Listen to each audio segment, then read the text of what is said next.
A iniciar con la clase del día de hoy y hoy vamos a ver dos temas que son de suma importancia para esta clase. Primero es entender qué es la estadística y posteriormente reflexionar un poco acerca de por qué nos es útil. Una definición de estadística eh, que es muy práctica, es la que presento en esta diapositiva. Esto puede cambiar dependiendo la fuente de literatura que ustedes estén utilizando, pero esta definición operacional basta para los fines prácticos del público. Entonces, por estadística entendemos que es el procesamiento y el análisis de datos para detectar patrones. Cuando me refiero al procesamiento y el análisis de datos, debemos entender que dentro de la estadística existen diferentes partes o diferentes componentes. Uno de ellos es el diseño de experimentos, otro es la obtención de datos, posteriormente tenemos la descripción numérica de los datos, así como la visualización e interpretación de los datos. Todos estos nos van a ayudar a hacer inferencias. ¿Y por qué queremos hacer inferencias? Pues porque la utilidad que tiene la estadística es la de obtener conclusiones a partir de datos empíricos tomados de una muestra mediante el empleo de modelos matemáticos. Entonces tenemos que la estadística, al estar relacionada con el método científico, nos permite responder preguntas puntualmente y tomar decisiones asertivas. Así, eh, cuando nosotros hacemos estadística, nos estamos refiriendo o lo que debemos entender es que vamos a estar analizando muestras, vamos a estar describiendo un grupo de datos, vamos a estar contrastando hipótesis estadísticas, vamos a estar evaluando las relaciones entre las variables y esto nos va a permitir hacer proyecciones o predicciones. Entonces, estos puntos que aquí tengo pintados en verde son varias de las cosas que nosotros vamos a ver durante el semestre. Un caso un poco más aterrizado, aunque sigue siendo un tanto cuanto general, es entender que, por ejemplo, un proceso productivo tiene muchos pasos. Y así como tiene pasos, también tiene muchos puntos de decisión y muchos relevos entre diferentes departamentos. Es decir, podemos tener, en este caso tenemos el equipo o el segmento de recepción y muestreo de materias primas, luego tenemos el de análisis y provisión de materias primas, luego tenemos todo un segmento grande que es el área de producción, luego viene una parte de almacenaje, otra parte, otro departamento que es el de control de calidad y finalmente tenemos la parte de logística de distribución.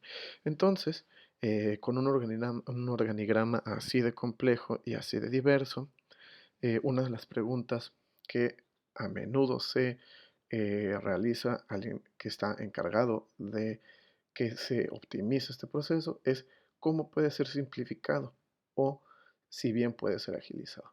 Entonces, en cada uno de estos, em, tanto en cada uno de estos segmentos, así como entre segmentos, hay muchas áreas de oportunidad en términos de obtener datos para ver si en cada uno de estos pasos nosotros podemos mejorarlo.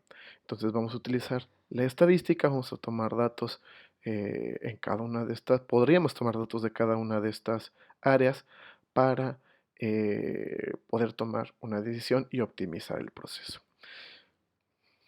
Esto es igualmente cierto. Este de atrás es un proceso productivo más de tipo industrial, pero también en otras áreas es muy útil la toma de datos y el análisis estadístico. Aquí tenemos un diagrama de flujo en donde tenemos el proceso para servir un orden en un restaurante y es una versión simplificada el algoritmo o la serie de pasos para poder servir un orden. Entonces, si nosotros establecemos un límite de control de calidad que diga que la atención más bien la orden debe ser servida en menos de 10 minutos, nosotros podríamos ir monitoreando nuevamente por segmentos o intrasegmentos, ir tomando datos y así poder ver si en alguno de ellos ocurre algún cuello de botella y poder hacer mejoras sobre el proceso. Este ejemplo es otro ejemplo que también es un poco más de investigación y lo que tenemos aquí son los resultados de un artículo de investigación que se publicó hace unos años y que es muy interesante porque lo que hicieron fue agarrar un montón de recetas, no recuerdo exactamente cuántas, pero fueron miles, y lo que hicieron fue una red de conexiones en términos de el número de recetas que comparten ingredientes. Entonces, la pregunta que tenían los investigadores eh, que hicieron esta investigación era encontrar cuáles eran las... cuáles eran los ingredientes que más se comparten dependiendo del tipo de alimentación. Entonces solamente es como para ejemplificar que el uso de la estadística es aplicable en diferentes áreas de tanto de la enología como de la gastronomía y en realidad casi de en cualquier área que a ustedes les interese. No olvidemos que estamos ante una situación en donde es un mundo de datos y quienes tengan los datos y sepan analizarlos van a ser los que tomen las mejores decisiones, eh, tanto en negocios como en términos de gobiernos, en términos de política pública. Y entonces no hay que echar en saco roto la importancia de la estadística a lo largo y ancho de nuestra sociedad. Entonces, eh, en términos generales, un análisis estadístico se desarrolla en 4 etapas.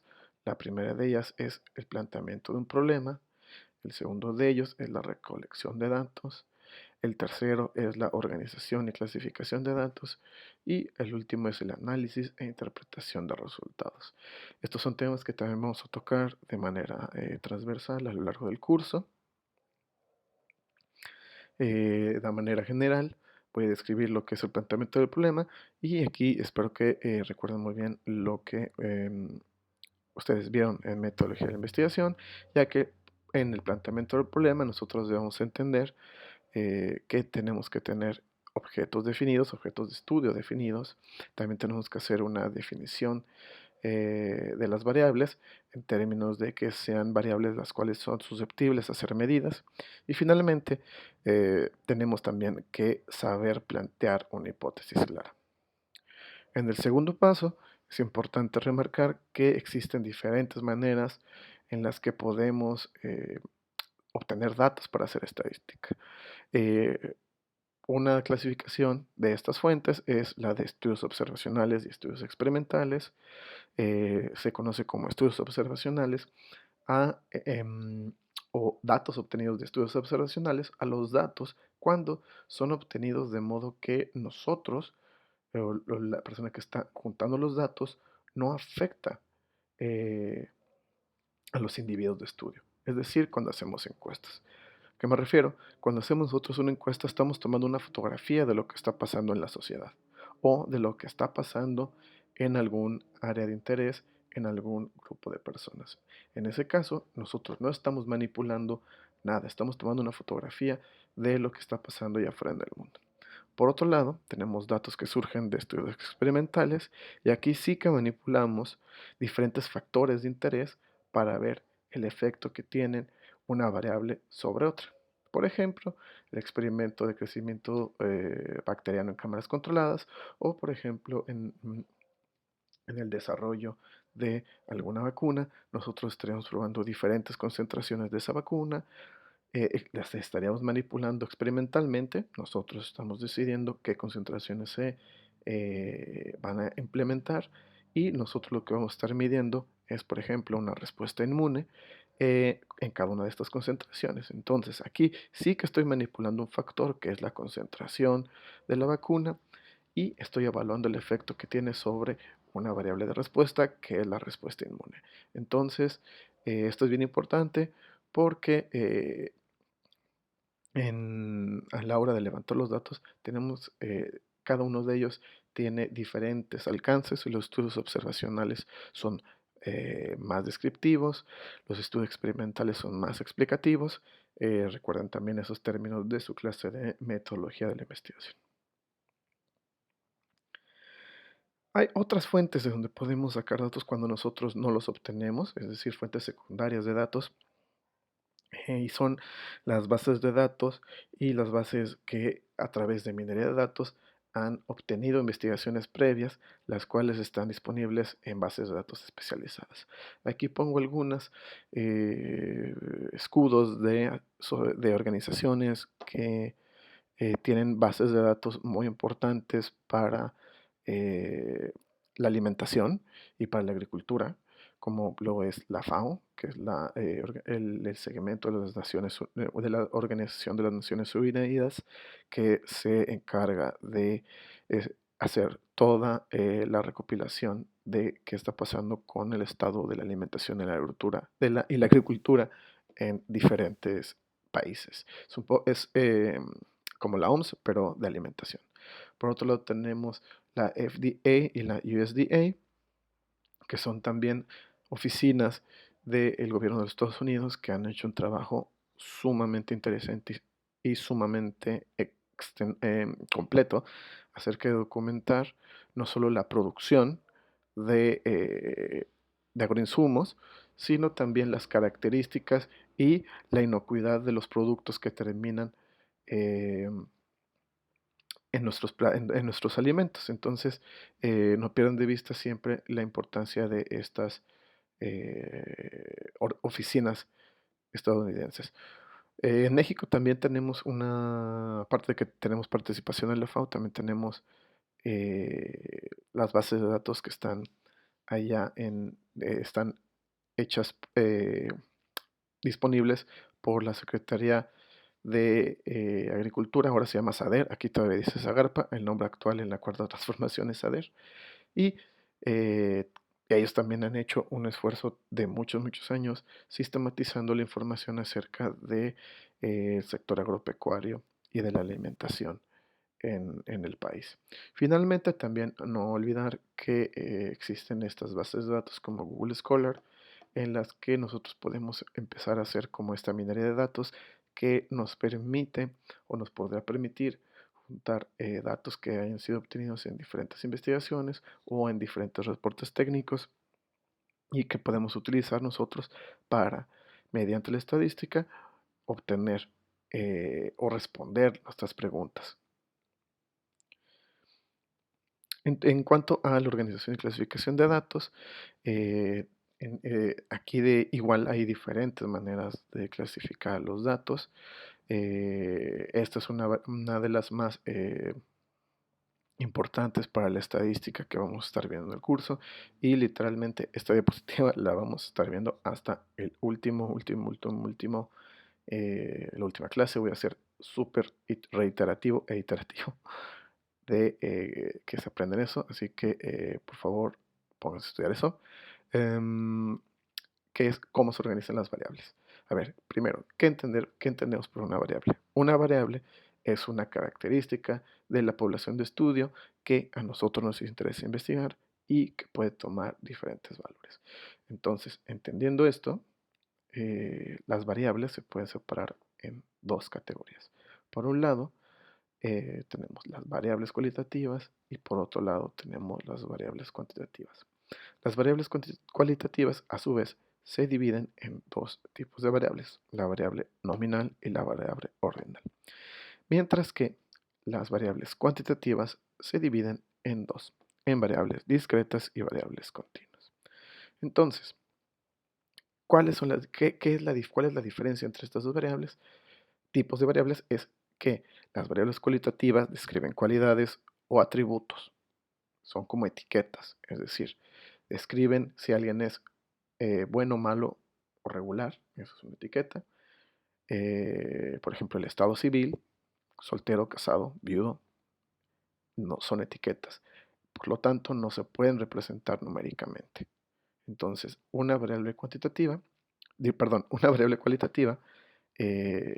describe eh, una característica, una cualidad de la variable, entonces no es numérica.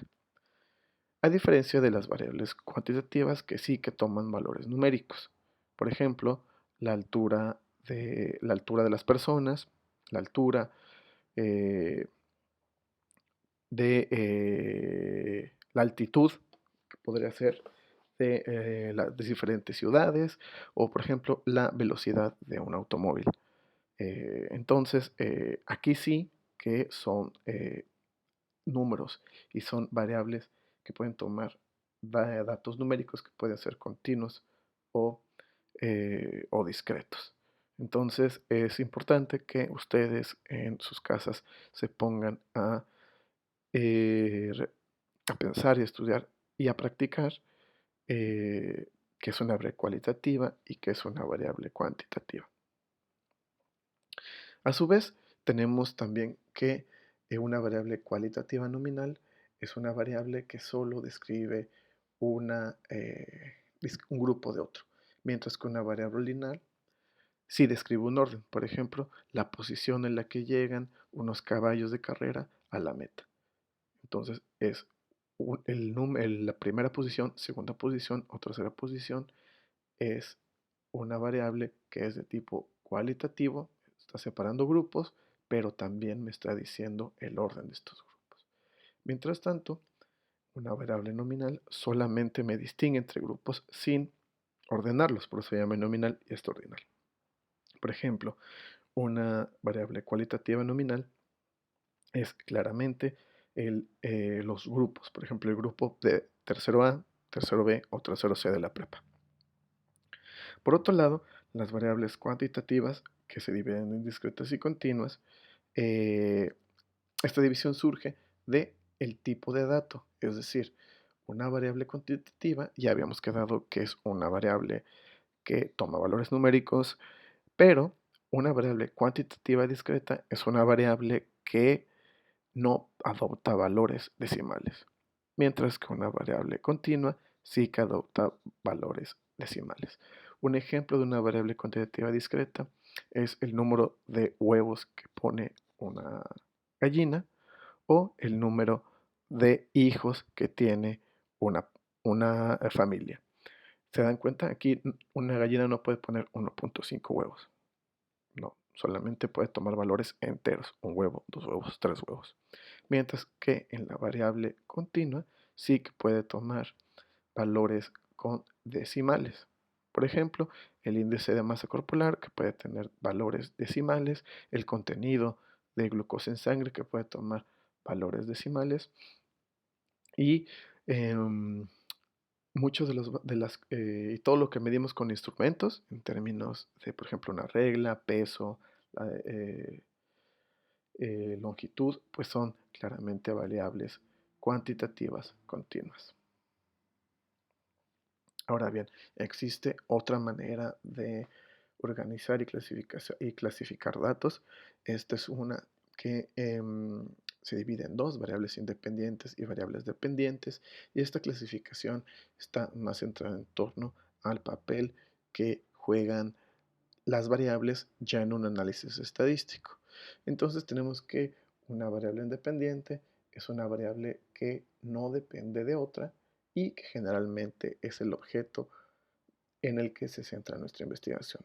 Mientras que la variable dependiente es una variable que depende de otra variable y que está subordinada a la variable independiente. Es decir, en el ejemplo de la vacuna, nuestra variable independiente, la cual nosotros estamos eh, abocados a investigar, tendríamos que la concentración de la vacuna es nuestra variable independiente y nuestra variable dependiente sería la respuesta inmune que pueden tener los sujetos. Entonces, esta clasificación es por el tipo de dato, por la naturaleza misma de los datos, es decir, por si son números o por si son etiquetas, y esta clasificación se centra más en torno a el papel de cada uno de las variables en un análisis estadístico, siendo que la variable independiente, que también se conoce como variable predictiva, es la variable que nosotros queremos investigar y que no está dependiendo de otra, y que es la variable de respuesta, mientras que, perdón, y que es la variable predictiva, y la variable dependiente es la variable que es la variable de respuesta y que está subordinada a la variable independiente. Esto es importante que lo tengan presente. También esto es de las cosas más importantes hacia el final del curso. Entonces no echen estas dos diapositivas en saco roto. También pueden re- regresar al material de texto complementario que está dispuesto en el Drive del curso. A su vez, la estadística también se puede dividir en dos grandes áreas. La primera es la estadística descriptiva y la segunda es la estadística inferencial. En la estadística descriptiva tenemos todos los procedimientos que sirven solamente para recopilar, organizar y presentar los datos con la finalidad de describir, por eso se llama así. Entonces, un ejemplo de este tipo de estadística descriptiva son las horribles barras de pastel. También pueden ser las gráficas de barras, que son mucho más elegantes. Y todos esos procedimientos que lo que buscan es solamente describir el comportamiento de los datos. El otro tipo de estadística, la otra área de la estadística, es la estadística inferencial, en la cual tenemos procedimientos que posibilitan la generalización y que nos permiten la toma de decisiones en base a una información parcial obtenida. Y entonces aquí sí vamos a encontrar o construir, por ejemplo, modelos estadísticos que nos van a permitir hacer proyecciones de qué es lo que va a poder pasar o qué es lo que esperemos que pase con cierto margen de error en el futuro con base a los datos que nosotros recopilamos. Entonces, una describe y la otra hace inferencias. Y estas son las dos grandes áreas que nosotros vamos a estar viendo en el curso. La primera parte del curso está centrada en la estadística descriptiva y la última unidad del curso está más centrada en la estadística inferencial. Eso sería todo por esta clase. Espero se encuentren muy bien y hasta luego.